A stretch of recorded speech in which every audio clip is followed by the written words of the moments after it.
Alors, comme mathématicienne, comme professeure de mathématiques, j'ai été amenée à travailler son cours avec elle. Alors, c'était pas aisé parce que je n'avais que peu d'accès à ce qu'elle pensait. Elle ne disait vraiment pas grand-chose. J'avais juste en tête sa difficulté liée à une perte de sens. Et le cours de mathématiques suscite souvent ce sentiment de non-sens exprimé par des questions du genre « mais à quoi ça sert ?»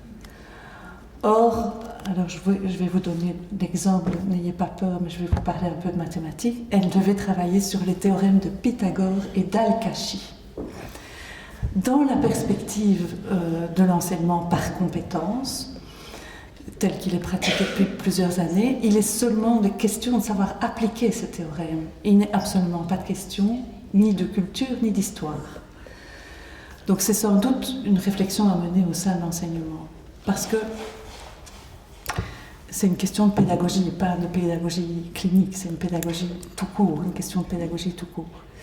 Et donc j'aurais envie de reprendre une expression qui vient de toi Thierry, que tu écris dans l'article que nous allons publier ensemble, où tu parles de la contamination d'enseignement par les pressions performantielles du secteur marchand. Et dans la question de l'enseignement par compétence, pour moi, il est question de ça. Juste de la performance.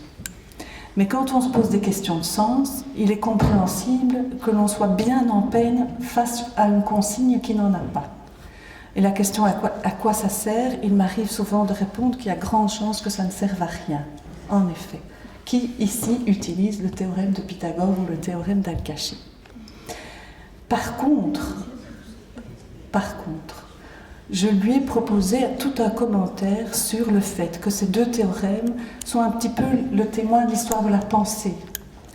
Et qu'en effet, Pythagore, mathématicien de l'Antiquité grecque, et Al-Kashi du monde oriental du Moyen-Âge, nous racontent l'histoire de la pensée et la manière dont la civilisation arabo-musulmane a repris et fait avancer les travaux scientifiques et philosophiques de l'Antiquité pendant la période du Moyen-Âge. C'était une intervention qui avait pour visée de permettre à Camille d'envisager tout à fait autrement ce qu'on lui proposait.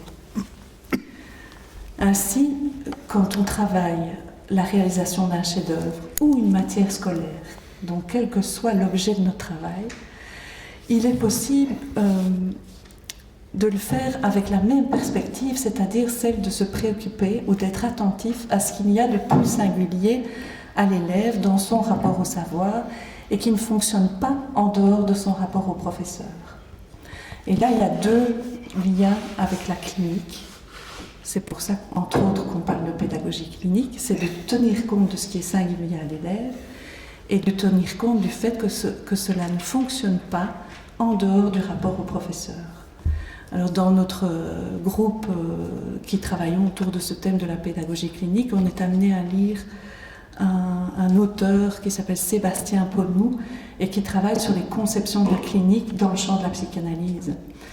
Et il parle de cette question du singulier, donc le fait de tenir compte de la singularité du sujet, de ce qui fait symptôme, question, impasse, difficulté, sans considérer qu'il s'agit d'une anomalie à réduire ou à corriger ou d'une compétence à entraîner.